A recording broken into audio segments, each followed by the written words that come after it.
How can I make decisions without fear of getting it wrong? All right, so our emotions drive our behavior. So the quality of our life is determined by what we choose to focus on and how we're feeling.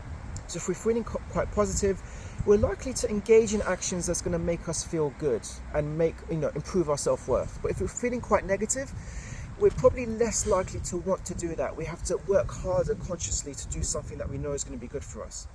So in this case, with fear of making a decision, the fear is a very paralyzing emotion. So it can really get you to a point where you feel stuck of, undertaking an action because of the fear of getting it wrong. So you have to look at, why am I afraid of getting it wrong? So what does failure mean to you? What does it mean to fail? Because I've never met anyone, personally or in public life, who is successful but has not failed along the way. So failure is a marker for success in the longer term. So if you have this fear of getting it wrong, essentially you have a fear of failure. So if you are a failure, what does that mean about who you are? How will you be seen by others if you're a failure? And how can you succeed or get it right without failing? Because imagine if you're trying to make decisions and get it right every time, the amount of pressure that takes.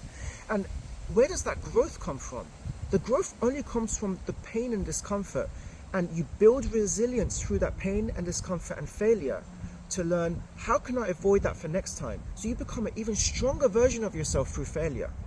So like I said, if you have that fear, it's such a paralyzing emotion, you'd rather not make a decision at all than make a decision and get it wrong.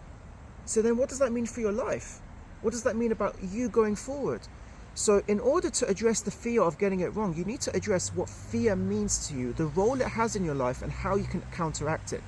And the first question is, what does failure mean to me?